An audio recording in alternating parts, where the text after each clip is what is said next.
Tokkoon sinii masaaba nabii keessa zulbijaadayn irraa nisin yoodeessa Abdal Uzzaa jedhama jalqaba maqaansa nama hisan beeynenan himee wal barsiisa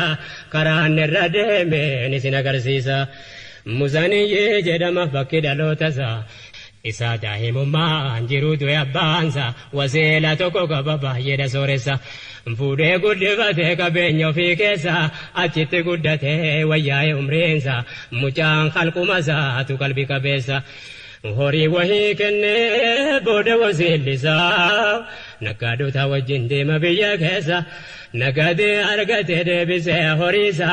utuu akkas deddeemu biyya daddaa keessa dinagdee guddisee dhuunfate kophaasa shabaaba sooressa Muzaniyyii keessa hariira uffata quufee boonuu keessa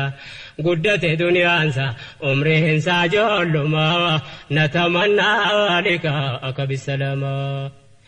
dargaggoo beekamaa Muzaniyyii keessa nigdeensa guddate ita'ee dureessa gaheessan jedhamne ijoolleedha umriinsa yeroo sahaabonni hijraaf deeman keessa daawaa godheef gariin muhaajira keessa haqqii ta'uu bare amane rabbiisa isa qofatu amane qawmii guutuu keessa amantii ofii dhoysee taa'e achi keessa dhokatee salaata fagaate ganda keessa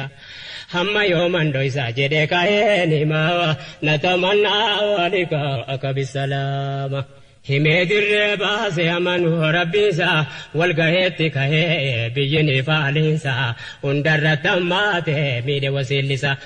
saamirraa fudhatee hunda qabeenyasaa imaaniif jecha dhabe waan hore kulleessa qabeenyarraa saameen dhiifne yaabboleessa qabanii irraa baasan uffata qaamasa maraatu ta'ee adeeme kophaasa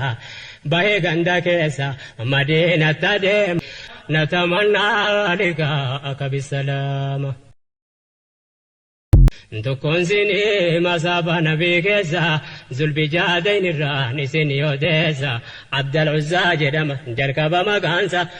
nama hisan beeynenan himee wal barsiisa karaan irra deeme nisin agarsiisa Muzaniyyii jedhama bakki dhalootasaa isa daa'imummaan tokkoon sinii masaaba nabii keessa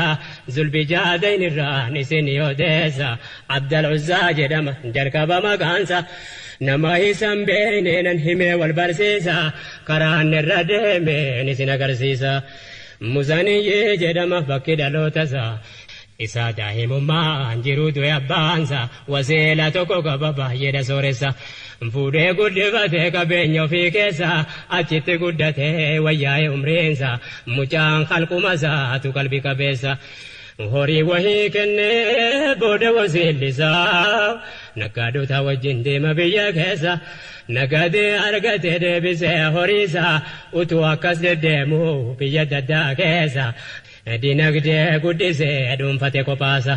shabaaba sooressa Muzaniyyii keessa hariira uffata quufee boonuu keessa guddate duniyaansa umriinsa ijoollummaa natamannaa waalika akka bisalamaa dargaggoo beekamaa Muzaniyyii keessa nigdeensa guddate ita'ee dureessa gaheessan jedhamne ijoolleedha umriinsa yeroo sahaabonni hijraaf deeman keessa daawaa godheef gariin muhaajira keessa haqqii ta'uu bare amane rabbiisa isa qofatu amane qawmii guutuu keessa